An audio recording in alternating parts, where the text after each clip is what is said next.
Hello, I'm Dr. Gerald Chodak. The third type of radical prostatectomy is called a robotic prostatectomy. We've come a long way with medical advances, and this is another exciting advance. This is an operation in which a physician, a surgeon, sits at a table which has instruments that he can manipulate with his hands. Those instruments are attached to robotic instruments that are placed inside your body on an operating table. And in that manner, he is possible or she is possible to manipulate the instruments and do the operation without actually touching your body. So this is a major advance in terms of our technical expertise. And a lot of excitement has occurred around the United States and around the world.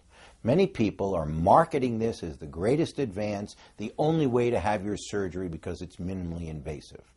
Here are the facts. The facts are there is no proof that robotic prostatectomy is any better in terms of complications or long-term cure rates than either the retropubic or the perineal prostatectomy. The key is not the technique, it's the surgeon and it's the surgeon's experience. Now, there are some advantages. So there is less blood loss than there is with the retropubic prostatectomy, but the amount of blood loss is similar to a perineal prostatectomy.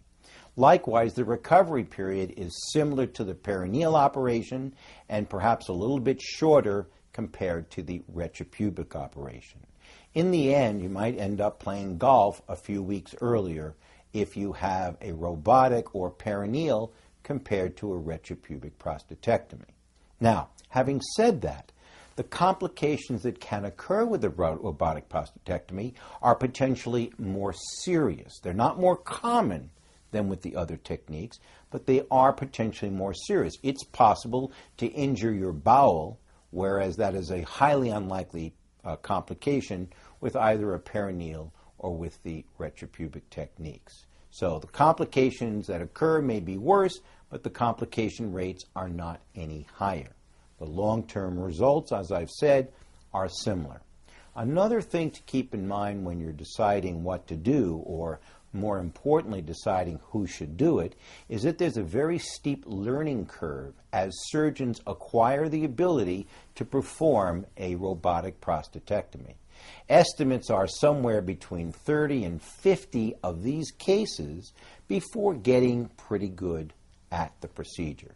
So, if you have a surgeon who's going to do that operation and you're comfortable with that technique, make sure you ask them, when did they start? How many have they done? How often are they doing them? And what are their complications? You need to know that information, because as more and more doctors are performing the perineal and the retropubic and the robotic operations, the key is how experienced they are. Studies show that in that learning period for robotic prostatectomy, the complications are higher than they are in people that are more experienced. And throughout the United States, there are very experienced people who you can find if you choose to have that technique.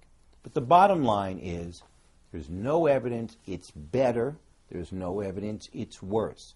It is a reasonable alternative compared to the other options available in a patient who's a good candidate to have surgery to remove the prostate gland. Thank you.